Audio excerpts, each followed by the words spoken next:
नमस्कार, मैं हूं वीरेंद्र कुमार झा और आप देख रहे हैं खबर तक। आज दुनिया भर के लोगों ने बड़ी राहत महसूस की होगी।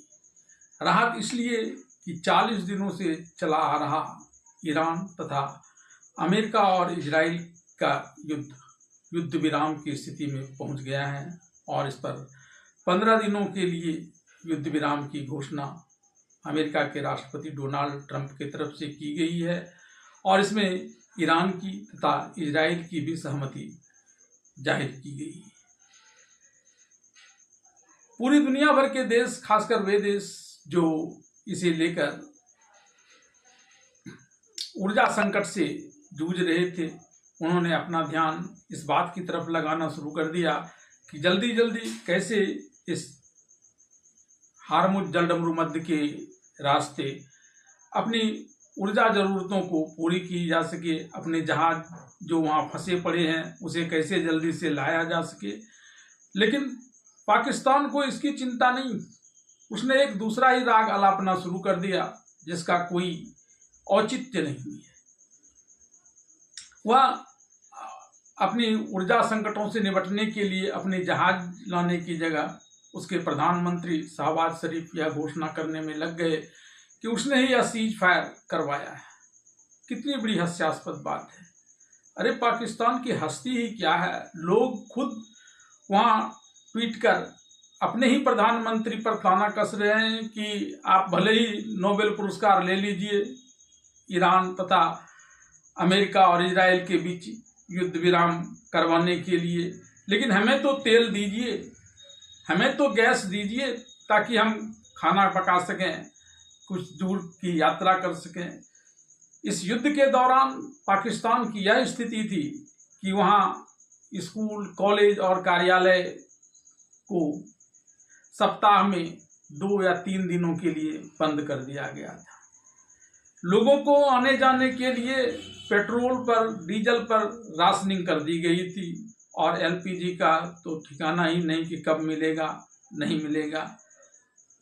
लेकिन इसकी चिंता पाकिस्तान के प्रधानमंत्री शहबाज शरीफ को नहीं है, न ही जनरल मुनीर को। बस अपनी पीठ थपथपाने में लगी हुई है। अरे जब पाकिस्तान ने प्रयास किया था तब उसे कौन सी सफलता मिली थी? उल्टे यूएई ने उससे और पैसे मांगने शुरू कर दिए थे तो वह और बुरी तरह से फंस गया था।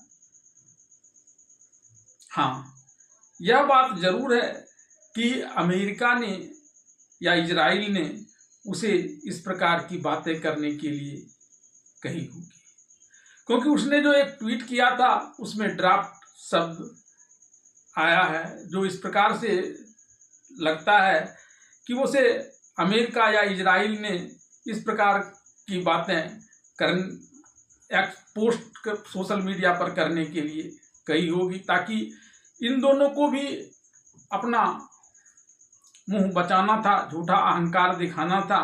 अन्यथा ईरान तो इनके बार बार सीज फायर के प्रस्ताव को मानने ही से इनकार कर दे रहा था। यह अंतिम सीज फायर को बढ़ाने का प्रयास था। हालांकि डोनाल्ड ट्रंप कब क्या करते, कितनी बार वे अपनी बातों से पलटते, इसका कोई ठिकाना नहीं था। लेकिन तब भी ईरान ने इन्हें संदेह में डाले रखा और अंतिम समय में अपने 10 सूत्रीय कार्यक्रम, जिसमें उसने अपनी सारी बातें मनवाने का प्रयास किया है कि यह युद्ध पूर्णतः समाप्त होगा, सीज फायर जैसी कोई स्थिति नहीं रहेगी, उस पर लगाए गए तमाम सैंक्शन, संयुक्त राष्ट्र के सैंक्शन सभी समाप्त होंगे, उसके यूरेनियम उसके पास रहने दिए जाएंगे और स्टेट ऑफ हार्मुज पर उसका और ओमान का संयुक्त अधिकार रहेगा। तमाम बातें जो ईरान पहले ही से कह रहा था और जबरन उस पर अमेरिका के राष्ट्रपति डोनाल्ड ट्रंप ने इजराइल के प्रधानमंत्री नेतन्याहू के साथ मिलकर आक्रमण कर दिया था, उसे मानने के लिए ये तैयार हो गए, क्यों? ताकि अब आगे और भद न पिटे। अमेरिका में खुद राष्ट्रपति डोनाल्ड ट्रंप का विरोध होना शुरू हो गया था।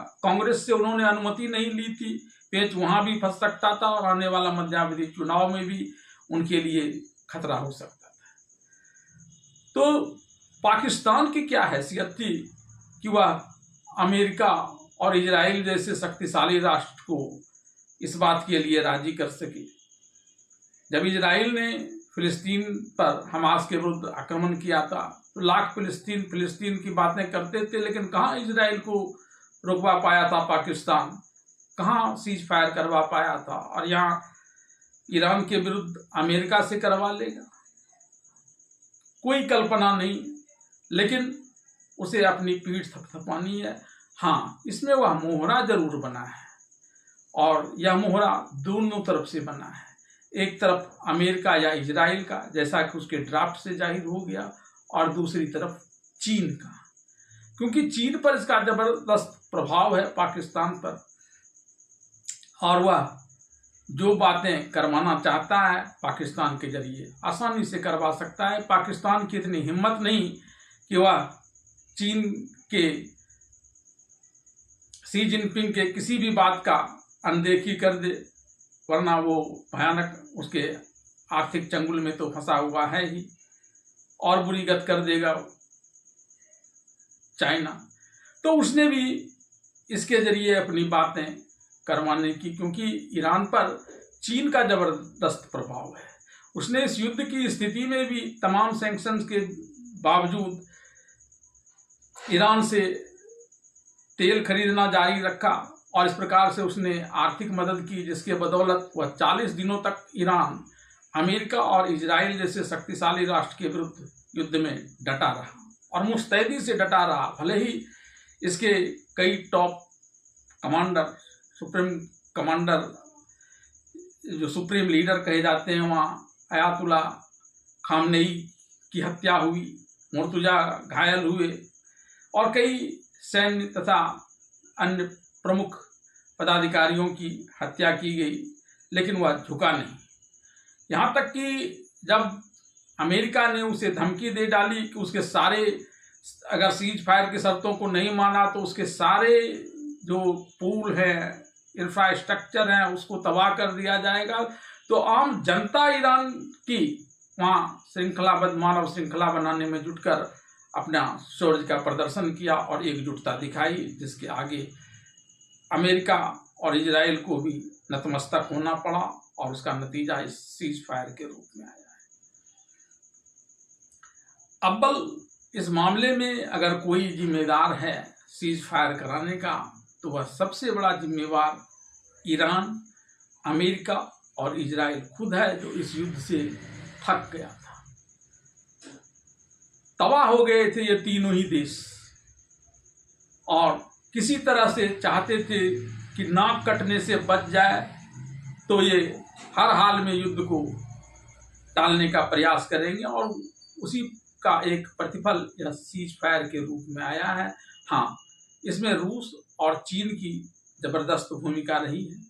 चीन के बारे में जैसा मैंने आपको बताया कि वह इससे लगातार तेल खरीदता रहा, आर्थिक रूप से इसे मजबूत करता रहा। वहीं रूस ने इसे रडार दिए, इलेक्ट्रॉनिक वारफेयर दिए, जिसके बदौलत यह अमेरिका और इजराइल जैसे शक्तिशाली राष्ट्रों के विरुद्ध युद्ध में डटा रहा। और इतना ही नहीं, संयुक्त राष्ट्र संघ में जब अमेरिका ने अपने देश में स्टेट ऑफ हार्मोज को लेकर एक प्रस्ताव पास कराने का प्रयास किया, तो उसे भी रूस और चीन ने वीटो लगाकर विफल कर दिया। बल्कि और अन्य अवसरों पर भी जब कोई प्रस्ताव अमेरिका ईरान के विरुद्ध लाता, रूस और चीन उसके विरुद्ध खड़े हो जाते। भद पीट गई संयुक्त राष्ट्र संघ में भी अमेरिका की, चौधराहट निकल गई ट्रंप की, बार बार बात बदलना पड़ता था, लेकिन बात बनती नहीं थी। अब बात बनी है तो थोड़ी इसकी संभावनाओं पर भी विचार कर लें कि क्या यह सीज फायर आगे युद्ध समाप्ति के रूप में परिणत होगा। दरअसल अब इस युद्ध विराम के शांति में परिणत होने के मार्ग में एक बड़ा रोड़ा भी है। वह रोड़ा है अपनी पीठ अपने थपथपाना, और इस मामले में ईरान भी कम नहीं है, और डोनाल्ड ट्रंप तो खैर इसके लिए जाने ही जाते हैं। यहाँ तक कि अब तो कई लोग उन्हें ऐसे बयानबाजी के लिए मस्खरा तक कहने लगे हैं। एक तरफ ईरान जश्न मना रहा है कि उसने अमेरिका और इजराइल को हरा दिया, अपने शर्तों पर झुका दिया। डोनाल्ड ट्रंप तो खैर लगता है कि रात हो गई होगी, सो गए होंगे, बहुत देर तक कुछ नहीं बोले। लेकिन इजराइल ने कहना शुरू कर दिया कि उसका लेबनान के हिजबुल्लाह के विरुद्ध आक्रमण जारी रहेगा, जबकि ईरान ने जो 10 प्रस्ताव दिए हैं उसमें यह भी शामिल है कि उसके जो समर्थित संगठन हैं उस पर भी आक्रमण नहीं होगा, उन देशों पर भी आक्रमण नहीं होगा, और जहां जहां अमेरिका के सैन्य ठिकाने हैं वहां से सारे अमेरिकी सैनिक वापस आएंगे। तो पहले इजराइल ने, और उसने न सिर्फ यह बात कही बल्कि ऐसा कर वह दिखा भी रहा है, उसने अपने हमले रोके नहीं। और जब ट्रंप की नींद टूटी तब वे भी तरह तरह से अपनी पीठ थपथपाना प्रारंभ कर चुके हैं। कहा कि ईरान को अपनी शर्तों पर झुका दिया, रिजिम परिवर्तन कर दिया, अपने पसंद का शासक वहां ला दिया। अरे भाई, अगर अपने ही पसंद का शासक, तो मुर्तजा तो युद्ध के दूसरे ही दिन वहां के सुप्रीम लीडर बन गए थे, तब क्यों नहीं आपकी बात मानी जा रही थी? लेकिन ये दावे कर रहे हैं। अब उसके रक्षा विभाग से यह बातें आ रही है कि अगर वह यूरेनियम नहीं देगा तो हम जाकर ले लेंगे। तमाम तरह की बातें जो इस सीज फायर को, जिसके बारे में कहा जा रहा है कि यह पाकिस्तान में 10 अप्रैल को होना है, वह एक नाजुक मोड़ की तरफ ले जा रहा है। इतना नाजुक स्थिति कि डर इस बात का लगता है कि कहीं यह सीज फायर टूट ना जाए और 15 दिन की अवधि पूरी किए बिना ही फिर से युद्ध भड़क ना जाए। लेकिन उम्मीद की जाती है कि जिस प्रकार से ईरान को, अमेरिकी राष्ट्रपति डोनाल्ड ट्रंप को, इजरायली प्रधानमंत्री नेतन्याहू को इस युद्ध में हुई अपनी क्षति का अंदाजा मिल चुका है, शायद ये अब आगे युद्ध भड़काने की दिशा में काम नहीं करेंगे। भले ही इस सीज फायर की जो शर्तें हैं उसमें कुछ कमी बेसी अपने अपने सुविधा के अनुसार, क्योंकि यहाँ सबसे बड़ा प्रश्न यह है कि ये अपना नाक कैसे बचाएंगे। ये नाक न कटने पाए तो ये फिर सब कुछ करने के लिए तैयार है। और उम्मीद की जानी चाहिए कि यह युद्ध, जिसने दुनिया के अधिकांश देशों को ऊर्जा संकट की स्थिति में डाल दिया था, पूरे विश्व में पर्यावरण का नुकसान किया, तो यह सब अब लोगों को नहीं झेलना पड़े। डोनाल्ड ट्रंप को भी सद्बुद्धि आए, बेंजामिन नेतन्याहू को भी सद्बुद्धि आए, और ईरान के लोगों को भी, उनके शासकाध्यक्ष मुर्तजा अली को भी सद्बुद्धि आए, और आईआरबी के भी जो टॉप कमांडर अपने ढंग से युद्ध का संचालन कर रहे हैं उन्हें भी सद्बुद्धि आए, ताकि यह युद्ध विराम पूर्णतः युद्ध समाप्ति की ओर ले जाए और विश्व में शांति का एक नया वातावरण तैयार हो।